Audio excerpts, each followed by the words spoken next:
Hi, welcome to the Pursuit of Truth. So two things I wanted to talk about on this one. One obviously is about Israel and Gaza. Obviously, there's the ICC ordered Israel to stop the Rafah. And the last one I was saying, I didn't know what President Biden or whether they'd continued. Last night there was, the Israeli military targeted a place in Rafah where I don't think that there were many civilians that were told to go. I'm not sure. I didn't quite understand that bit, but you'll hear it anyway for yourselves. So it looks like they didn't acknowledge the ICC. So it does make like they said, even Putin as well, just ignored it. So it sort of makes a mockery of what the point of these things are. It's just another bureaucratic thing. And it's just another example that the system doesn't work, that we live in, that we all believe lives in, that we have these international laws and that countries can, even the Western countries can fragrate them whenever they choose to. And, as long as they're strong enough, there's not much repercussions. And the next thing is about the Conservatives, there's an election coming up in July. They put out this idea of bringing back national service, which, the idea of they've got two things. One seems to be the army. You go for a year. You have to do a whole year and that's paid. Or there's where you do unpaid and you do one weekend, I think, or something like that. But that seems to be where it's the police, the fire brigade, or the ambulance service. Of that side of it, I have no problem. If it was our youngsters are given the opportunity, if they want to go to see how it is to work in the fire brigade or police or ambulance, yeah, that's great because that has merits to it. But to go and have, conscription type thing of the past, of going to train as a soldier to kill people, I don't see any merit in that. And I know they're saying it's part of a young person's journey. Who are you to decide what's part of a young person's journey? I don't want my kids learning that to kill people is okay, because that's what we do believe in the West. That's what man-made constructs have made us believe, that it's okay to kill one another. And that's, like we're seeing this conflict in Israel and Gaza is now, because they did this, then we now have the opportunity to do this. Or, I'm going to make a case for this is why I'm allowed to, in Putin's made a case for this is happening, so now I've got a case for doing that. And then the brainwashed masses just go along with it.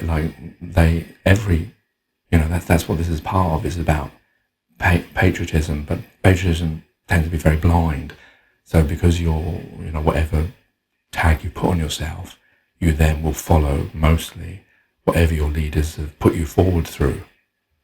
I don't know. Whatever, you go and fucking do it. Rather than staying in their bunkers, all of them, or going in their suits to stupid bureaucratic tables discussing things that never amount to nothing. Anyway, here's those bits. Take care, take it easy. God bless and peace. In other news today, dozens of Palestinians are feared dead after medics said Israeli airstrikes hit a camp for displaced people in the southern Gazan city of Rafah late on Sunday. Israel was retaliating for rockets that were fired by Hamas from Rafah earlier in the course of the day. The IDF says it was targeting Hamas officials who were operating in the region. An IDF aircraft struck a Hamas compound in Rafah in which significant Hamas terrorists were operating. The strike was carried out against legitimate targets under international law, using precise munitions and on the basis of precise intelligence that indicated Hamas was in the area. The IDF is aware of reports indicating that as a result of the strike and fire that was ignited, several civilians in the area were harmed. The incident is under review. Well, let's bring in our Middle East correspondent, Alistair Bunkle, who's in Jerusalem for us. Alistair, what more do we know about this incident? Well, this airstrike was carried out overnight, or late last night, I should say, in Rafah, but crucially in northwestern part of the city that had been designated a humanitarian zone and was not an area that the IDF had previously requested civilians evacuate from. So they would have been there on the assumption that they were, relatively speaking, safe. Now, the IDF, as you read out in that statement, say that they had a specific target and they used precise intelligence and precise weaponry. They say that they killed 2 senior Hamas commanders, including one who was in charge of activity in the West Bank, helping finance it and organize attacks against Israelis in the West Bank. But it seems that the airstrike then sparked fires in some of the tented areas, and the health ministry in Gaza saying at least 35 killed, possibly more, when they start to uncover things now that it is daylight. So what looks to be like a major loss of life, and only a few days after the International Court of Justice, remember, ordered that the Israeli military halt its operations in Rafah because of the damage it was doing to civilian life there. And Alistair, what does it say about the ongoing situation that Hamas is still able to fire several rockets from Rafah, from within Gaza, towards Tel Aviv? What does this tell us about their capacity ongoing? Well, it tells us simply that Hamas are not defeated yet. They do have the ability to fire rockets deep into Israel. They've been firing rockets into Israel most days, but normally around the border communities. But what happened yesterday when air raid sirens went off just north of Tel Aviv, well, that's the first time it happened in months. Nothing significant, there was no significant damage. Most of them were shot down by the Iron Dome defense system. Some landed in open areas. But it shows that Hamas is still got that military capability. And as long as they do, then Israel will say they still need to keep fighting them. And because the rockets that went towards Tel Aviv yesterday came from Rafah, the Israeli government and the Israeli military will say this is precisely why they need to go into Rafah, despite the International Court saying they shouldn't, or they can't, and despite some of their allies, including the Americans, being opposed to such an operation. Alistair, for the moment, really appreciate it. Thank you. Let's turn. No, I'm going to go to the other story. Time to talk politics now. The Foreign Office Minister Anne-Marie Trevelyan joins us now from Northumberland. Thank you so much for doing so on a Bank Holiday Monday. It's appreciated. Your party was the party in government when you scrapped National Service in the 1960s. You now want to bring it back. Why so? So we're talking about a very different policy. The Prime Minister set out very clearly a national service for which a small proportion would have the opportunity in a competitive way to apply for a year's commission with the armed forces. The vast majority of our young people will have the opportunity to do volunteering one weekend a month in their local communities, or more widely around opportunities such as They're Alive, helping out in the NHS and other organisations. This is a really exciting opportunity. It's part of... So it's basically free labour. Government haven't been bothered to give the people the pay that they deserve in the NHS, so now let's get some volunteers to do some free work. Although I know it's not like that, but it does come as a bit funny that they want people to volunteer. They know the importance of that, they won't pay the staff the money for it. Opportunities such as They're Alive, helping out in the NHS and other organisations. This is a really exciting opportunity. It's part of, and it's interesting hearing your previous piece, it's a part of helping our young people both to develop skills and opportunities for them, the opportunities to develop their own personal resilience, but also to be part of the wider community. Brainwashing you to be in that box that I'm always talking about, that tag that you've inherited that's not you. You're human beings, we're all human beings, but you believe that you live in a system, in a man-made construct, where you have to be patriotic to a certain section of human beings. And here comes a big oxymoron that freedoms aren't free. I know what she means, but yeah, it was free because everything was free at the beginning. If I help you out, it's freely done. It's out of love. But we live in a world where I'll only do that if I put a costume on and I get a salary for it. Amazing country, the UK, where we have incredible freedoms. And it's important to remember that those freedoms don't come free. We have to keep passing on that understanding, and why it's important that we have to look after, protect and defend them. Soldiers. The Prime Minister is setting out as part of a very clear message, as we do, that one of the important pillars of our manifesto is that having a secure future for our young people, for our next generations, is at the heart of our policies. You will have surely have seen the papers this morning. There's been reaction. Lord West, Lord Dannett, former military chiefs, saying that the issue was going to have severe penalties on the military, calling it electoral opportunism. A couple of days ago, one of your own ministers, Andrew Morrison, said there was no plans to introduce the policy, and doing so would damage morale. This doesn't sound like a good review of what the Prime Minister and what you're trying to sell this morning. So I'm disappointed to hear that their lordships don't see the merits of encouraging our young people to develop more community activity and indeed more opportunities for those who want to develop those military skills. It's not only perhaps, joining as a soldier, the opportunities to build skills through cyber, all the tools that we need across our armed forces, as well as that wider set of skills and support for our communities.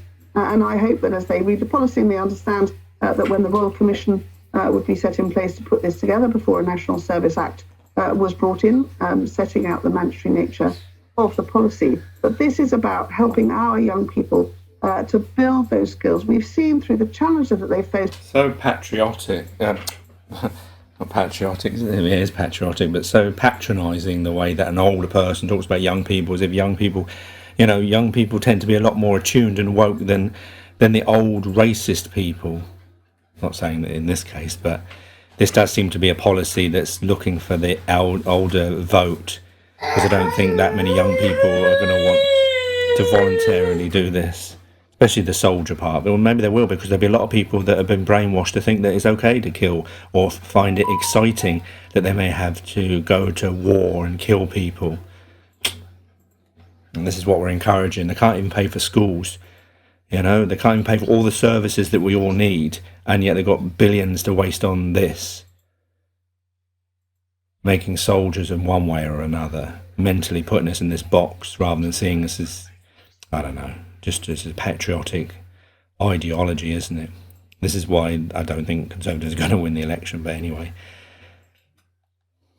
Setting out the mandatory nature of the policy. But this is about helping our young people to build those skills. We've seen through the challenges that they faced through COVID, cut off from so much normal community life, that it's really important that we help them to be the future that is their country, the country. Do you know what would help them is fund their parents, fund them so that they have good schools, they have good education, so the Disability Act 2010 can actually be done, and every child doesn't have to be going to special schools, and fund all the NHS and all the waiting list and all the people that are dying of cancer early and all these things that the government aren't doing. Maybe look at all those things for the young people. I expect they'd want that first, and be able to have a house. We've seen through the challenges that they faced through COVID, cut off from so much normal community life, that it's really important that we help them to be the future that is their country, the country that we are all so proud of, and we want to make sure that we can continue to sustain it, that we have those young people ready and fit to take on the challenges. And there will be the details set out in due course. It's fully funded, and it gives the opportunity for our young people to get to know the best of themselves. You say opportunity, you say the word volunteering as well, once a month for a weekend. At the end of the day, this proposal would be compulsory, so that seems a slight contradiction in terms. But talk to me about the fact that this is compulsory. If a young person, an 18-year-old, if this policy was to come into force, skips national service, what recourse will they face? Are they going to be arrested? Are they going to be imprisoned? Are they going to be fined? Are they going to have to do another year's worth of service? What's going to happen to them? So, as the Prime Minister set out, there would be a Royal Commission to work out the details, but mandatory. You don't have the details. And it's been clear that there wouldn't be a criminal sanction, but much like the fact that it's a requirement to stay in educational training until you're 18, that is the normal way of things. And this would therefore become, in a similar way, a mandatory activity. So employers would be clear that they would look to see what you had done. This would become part of the normal tool. So now she's threatening you that if you don't do it, then your future employment will be over. I mean, my goodness. A mandatory activity. So employers would be clear that they would look to see what you had done. This would become part of the normal toolkit that young people would present as they move through their careers going forwards. And I think that's exciting. So many young people will have the opportunities to do more. And as I say, those 30,000 will have the opportunity to have a year's commission with the military. We'll get on to the kind of opportunities you're proposing they might have in employment in a moment. But the Mirror this morning reporting leaked documents that say that you haven't explicitly ruled out the fact that there could be criminal repercussions for people. Can you rule that out? So let's be clear, the Prime Minister has said that is not the intent that he would see. The Royal Commission would set out how... ruling out are two very different things. Well, so the Prime Minister's been clear, and the Home Secretary set out yesterday as well, that there wouldn't be a criminal sanction for this. What we would set out and ask the Royal Commission to look at is the appropriate, incentivisation, but also to understand that when something is mandatory and becomes part of the normal, journey to adulthood, the opportunities that this brings, as well as that commitment to your community, to your country, that is what the Prime Minister's clear intent and asked the Royal Commission would be to set out. There are reports this morning that even members of the royal family would not be exempt from national service. Who would be? Would young carers, for example, would young parents, young people who are already... It's interesting she doesn't really know how to answer this question, yet she's in the government. She doesn't know about the Disability Act 2010. Do you think that people who are on that, who are SEN, who are autistic, who have ADHD, who already have a problem with the system not even helping them because everything is neurotypical, neurodiverse people, she doesn't even think about that, how that would be difficult for them? Asked the Royal Commission would be to set out. There are reports this morning that even members of the royal family would not be exempt from national service. Who would be? Would young carers, for example, would young parents, young people who are already in full-time employment, who potentially does not have to undertake this? So again, that's how the details would be laid out through the Royal Commission so that it was clear for all. But fundamentally, the Prime Minister has been clear that this would be for the vast majority of our young people, our 18-year-olds, this would be a mandatory part of their both continued education and journey to adulthood. It strikes me, though, for example, if there is a young carer, for example, or somebody who is in a situation that means they could not undertake this, they then don't do the national service. However, the best and brightest, as the Conservative Party is saying, go on to do their time with the military for that 12 months. They then get a better opportunity for jobs going forward. Are you not potentially at risk of, young people who are, through no fault of their own, already living in difficult circumstances, being penalised further because they can't do national service? They then can't get better options for employment in due course. Well, and that's why when the Royal Commission will be invited to look at the detail, those sorts of specific issues, cases as you described, would be looked at, and some thoughtful policy would be set out accordingly. But fundamentally, the idea is that this is going to become part of the mandatory journey that young people go on, with an opportunity not only for them to have opportunities they wouldn't otherwise have to build their own skills and resilience, but also importantly to learn about what is the incredible fabric of UK society and how important that is that we protect and understand it to make sure that it can continue into the future. Do you not think, though, that for most people still the key issues are the cost of living, being able to afford to turn on the heating, being able to afford to not have to go to a food bank, being able to afford to look after their loved ones, to be able to get an NHS appointment in good time and also make sure they have good levels of care, to be able to afford a mortgage and not have to have repayments at the price they're currently doing? Do you genuinely think this is a good vote winner, considering everything else that is going on in the world at the moment? I think it's an important part of all the manifesto which the Prime Minister will obviously set out in the weeks ahead. But let's be clear, over the last few years, the challenges around COVID, the huge costs that brought economically, as well as, of course, to our families and friends directly, the challenges caused by the enormous price hikes in oil and food as a result of Putin's illegal invasion of Ukraine. Wants to put all our problems onto Putin. This is like just something out of Animal Farm in 1984, no? I mean, as if it was that simplistic. Yeah, I'm sure it's had an effect. So has COVID, so has lots of things, so is underfunding lots of services for years. And doing these silly things, wasting money, paying so much.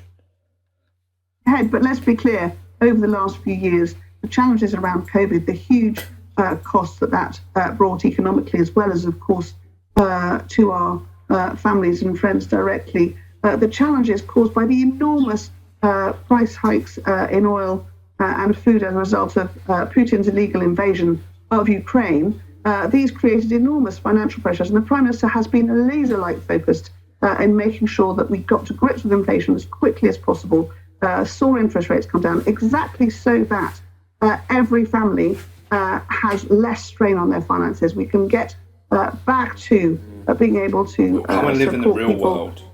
To move forward with those reduced cost of living challenges. It's been a huge challenge, and he has been absolutely focused on making sure that's the case. Inflation down to just above 2%, announced last week, is a demonstration that he has the incredible determination, energy, and focus to make sure that those critically important issues are at the heart of Conservatives' policymaking. But this important national service programme is about that wider challenge as well, supporting our young people in the future and making sure that we are building that secure future for them that they are part of, so that we can continue to live in this incredible country, which, speaking as a Foreign Office Minister, the rest of the world looks on with incredible, pride that we are I'm not sure you able prove to that. have We freedoms that we have to leave it there. Short on time as ever. Appreciate your time there, Anne-Marie Trevelyan, joining us from Northumberland. Thank you.